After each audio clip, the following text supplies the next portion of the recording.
Magnet. Pernah tidak kalian penasaran untuk apa sih magnet diciptakan? Apakah magnet hanya sekedar sebuah besi atau baja saja yang hanya dapat menarik benda lainnya? Nah, kalau begitu pada video ini mari kita pelajari lebih lanjut tentang magnet. Yuk! Jadi, magnet adalah suatu benda yang memiliki kemampuan untuk menarik benda lain di sekitarnya yang memiliki sifat khusus seperti logam, baja, kobalt, dan lain-lainnya. Namun, magnet hanya dapat menarik benda tersebut apabila benda yang ditarik dapat menghantarkan arus listrik atau bersifat magnetis. Pada dasarnya, magnet dapat dikategorikan menjadi dua, yaitu magnet alami serta magnet buatan.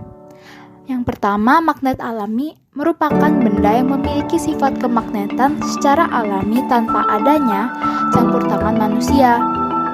Biasanya benda yang tergolong magnet alami berbentuk batu-batuan, tetapi sayangnya jumlahnya tidaklah banyak. Contohnya lodestone atau magnetite. Bahkan bumi pun dapat kita sebut sebuah magnet loh, karena ia memiliki medan magnet di sekelilingnya yang salah satu fungsinya untuk menjaga perputaran bumi tetap pada porosnya. Dan yang kedua adalah magnet buatan yang dibuat dengan bantuan manusia, dan biasanya magnet buatan terbuat dari bahan-bahan magnetit yang kuat seperti besi dan baja. Namun, magnet buatan dapat dibagi menjadi beberapa jenis kembali, yaitu magnet lunak dan magnet keras. Magnet lunak adalah suatu bahan magnet yang mudah untuk diolah atau dibuat, tetapi sifat kemagnetannya tidak dapat bertahan lama, contohnya adalah besi. Dan magnet keras sangat susah untuk diolah menjadi magnet, namun sifat kemagnetannya dapat bertahan lama dan permanen, contohnya adalah baja dan kobalt. Jika ingin bereksperimen membuat magnet, kita bisa loh mencoba membuatnya di rumah dengan mengikuti salah satu dari 3 metode pembuatan magnet, yaitu induksi, elektromagnetik, dan menggosok. Yang pertama, induksi, yang dapat dilakukan dengan mendekatkan sebuah besi atau baja pada sebuah magnet tetap, dan kemudian kita dapat mengujinya dengan cara mendekatkannya ke benda yang bersifat magnetis. Hal ini terjadi disebabkan oleh magnet permanen yang mempengaruhi magnet elementer di dalam sebuah besi, sehingga ketika didekatkan, besi kini dapat menarik benda-benda magnetis lainnya.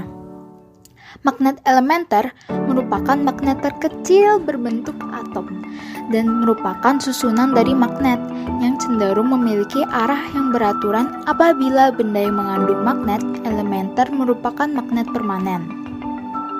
Cara yang kedua adalah elektromagnetik. Biasanya dapat dibuat dengan cara melilitkan kawat pada sebuah paku ataupun besi yang kemudian dihubungkan dengan sebuah baterai, yang menyebabkan aliran arus listrik dari baterai mengalir menuju besi, sehingga terbentuklah medan magnet yang memungkinkan besi tersebut berubah menjadi magnet. Dan yang terakhir adalah cara menggosok. Dengan menggosok salah satu ujung dari sebuah magnet pada permukaan sebuah besi secara berulang dan searah. Setelah beberapa saat, besi yang telah digosokkan dapat berubah menjadi magnet yang memiliki sifat kemagnetisan. Lalu, apakah kalian tahu? Magnet itu tanpa kita sadari sangat berguna loh. Nyatanya, magnet dapat kita temukan pada banyak alat yang kita gunakan dalam kehidupan sehari-hari. Meskipun pada awalnya magnet diciptakan sebagai alat penunjuk arah atau kompas, namun dengan semakin berkembangnya zaman, kini magnet juga digunakan sebagai bagian dari banyak peralatan yang mempunyai mesin motor listrik yang berasal dari gaya magnetik. Contohnya adalah mesin cuci dan kipas angin. Namun, penggunaan magnet pun dapat kita lihat di contoh lain, seperti pemindai MRI yang menggunakan medan magnet dan gelombang radio untuk menghasilkan gambar organ dalam tubuh. Kemudian ada juga speaker yang mengandung elektromagnet yang membantu alat tersebut untuk mengubah sinyal listrik menjadi suara, dan juga mobil yang menggunakan sifat elektromagnetik yang telah dihasilkan oleh mesin agar dapat membuat mobil bergerak. Tetapi, Walaupun penggunaan magnet telah banyak berkontribusi pada peralatan yang sehari-hari kita pakai, magnet ternyata dapat membawa pengaruh buruk juga bagi kesehatan maupun diri kita. Apabila 1. Menggunakan jenis magnet kuat seperti magnet neodymium yang memiliki daya tarik-menarik yang lebih kuat dari magnet biasa. Dalam beberapa kasus, penggunaan yang kurang tepat pada magnet ini dapat menyebabkan cedera pada diri kita. Karena semakin besar atau kuat sebuah magnet, maka semakin kuat pula gaya magnetnya. Dan juga, kita harus berhati-hati untuk tidak menelan magnet karena dapat menyebabkan kerusakan pada usus yang dapat memicu terjadinya keracunan darah. Nah, kalau begitu, kalian sudah lebih paham mengenai magnet kan?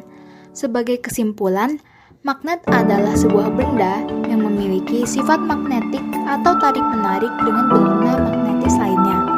Ia dapat dibuat melalui 3 metode pembuatan dan tentunya memiliki banyak manfaat dan kegunaan. Namun, tetap saja magnet tidak akan terlepas dari dampak negatif juga. Maka dari itu, kita juga tetap harus berhati-hati. Sebagai akhir dari video ini, saya ucapkan sekian dari saya dan terima kasih. Semoga ilmunya bermanfaat.